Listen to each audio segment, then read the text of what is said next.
Hallelujah. Tu ni biakin in ha kon je na to ki changa pa sem min phang phat sak thei to pa to lungnam ko hang. To kong la sak ding pen lungdam lua ing chi ina hi na khem po to pa to lungdam ko ding sim lo leibat ne ki hang.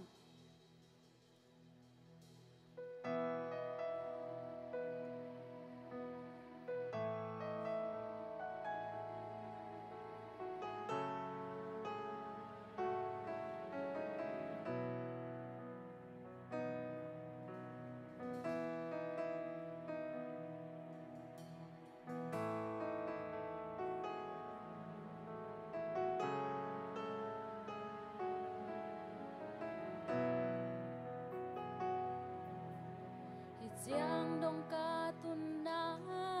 hoi na phan na bang ma nei kem hong ching hong kem to pa nang hang be khi kamai lam hun kem peu nang ma khut sung a kong a phi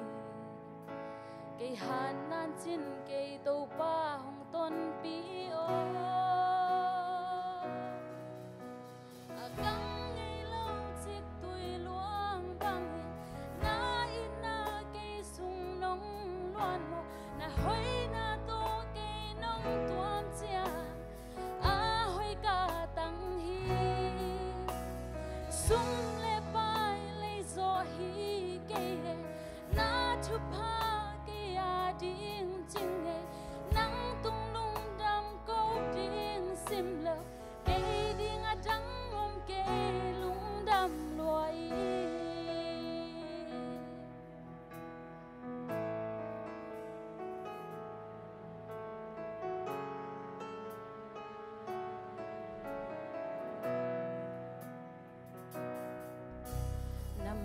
pha mu ding in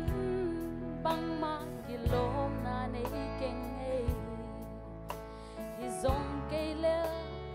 nong ai tuam i thi nong thei ka lung gel na a hun hun in nong sit den mo mong nei lo hi nong in na lian a ton tung kip chen hi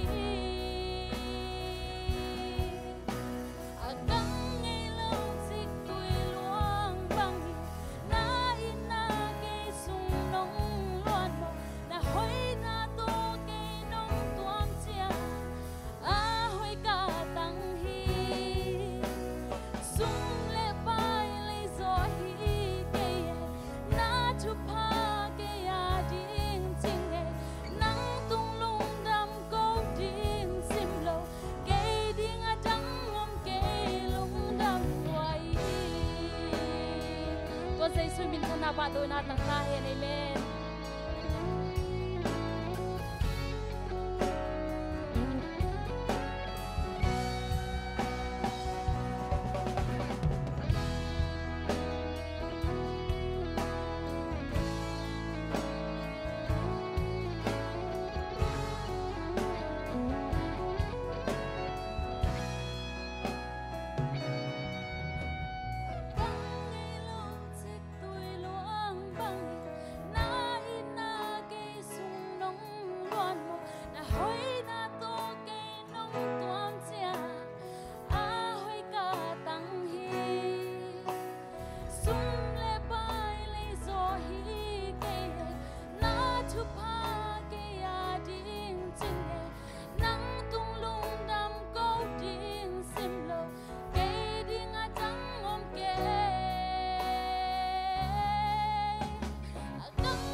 to pa tung alung na mago zan de linget atami malkhat kim cha to pan chupang peta hen